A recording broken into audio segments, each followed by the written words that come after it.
Hey there, Dr. Stacy here, and helping you heal your health naturally. I'm the author of Heal Your Health, Nourishing Your Mind, Body, and Spirit. And today I want to share some tips and strategies with you in regards to how you can reduce stress in your life. Stress increases in your body physiologically through the fight and flight response. And this was a very protective mechanism that was necessary for survival long, long ago. And now the fight and flight response is not operating normally in the body. So let's go through a scenario. Say you're at work and you're at your desk and the boss comes in and the boss has had a miserable day and he's not pleased with something that happened or something that you did, or it doesn't even matter whether you did it or you didn't do it, but he's in a tirade. And here you are at your desk and the boss comes in and here you are sitting at your desk. You're trapped and you're being, quote unquote, assaulted, just with the energy that he's providing to you, and you're shrinking down in your desk and you're like, oh, and that is the fight and flight response. But you are not able to carry out the flight part. You're frightened, and that stress response, the cortisol, the angst, it's all building up within you, but you don't have the opportunity to run or to flee the situation. You feel trapped in that chair. So let's turn this to nature in the fight and flight response. And there is a book called Why Zebras Don't Get Heart Attacks, and this is part of the core concept of it. So think of a zebra grazing in the field, and that's you sitting at your desk enjoying the pleasant day. Then the lion comes along because the lion is starving and the lion is hungry, and the lion is going to chase the zebra hoping to have it for its meal. So here we start in the fight or flight response. The lion charges at the zebra. The zebra is on alert. The zebra sees that the lion is coming. The zebra takes off. Physiologically, the first thing the zebra does as it starts to flee is void itself. So yes, it poops on its way. It scares the poop out of them, and off they go. And they're running, they're exerting tremendous energy. They're using their muscles, their heart is pumping, the respiratory rate is increasing, and they are fleeing the situation. And when everything works out just perfectly and the zebra is safe and has gotten away from the lion and the lion gives up, or whatever happens, the zebra goes back to grazing in the field. That's why zebras don't get heart attacks, because that's the normal progression of the fight and flight response. But here you are at your desk. You're receiving the fight part, you're being attacked from the boss, but you don't step into stage 2, which is the flight, which is the exertion, which is the energy, which is the release of the cortisol hormone, which is the stress hormone. You're not experiencing that part. You don't get to get up and go outside and yell and scream, which would be a release. You don't get to get up and go to a punching bag and physically exert your frustration and whatever else at the punching bag. You don't get to go and run the stairs like mad. Now, if you understand what I'm saying, you actually could get yourself up out of the chair and go and do these things to release the stress, to step into the flight portion of the fight and flight response.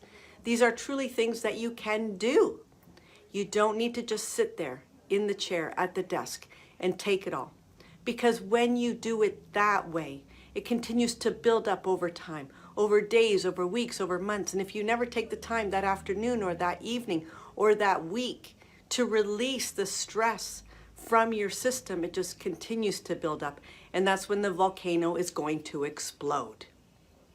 And that's not a pretty situation at all. So taking care of stress is essential to maintaining your health and well-being. So let's step into that. How do we take care of stress? Here's some ideas and examples. Yes, stress-reducing activities like meditation and yoga are great to calm the mind, calm the body.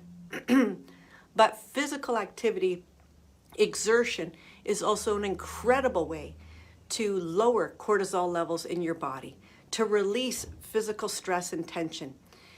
A lot of people are either muscle reactors, where they carry the tension in their neck and shoulders and end up with headaches and all of that sort of thing. Or they tend to be gut reactors, where they hold the stress in their belly. And that means that in times of stress, they're in the bathroom. So you might be able to relate to either one of those. So if you're a muscle reactor, a physical reactor, then getting to the gym, exercising, stretching, lifting weights, doing an aerobics class, going for a run, going swimming, going skating, going on the elliptical, going somewhere, releasing that physical tension in your body is essential to releasing the mind and allowing the stress to flow out of the system and to bring it to that calm resting level. So it's really important to incorporate some of these tools and strategies in your daily life. Other ways to reduce stress, mental stress.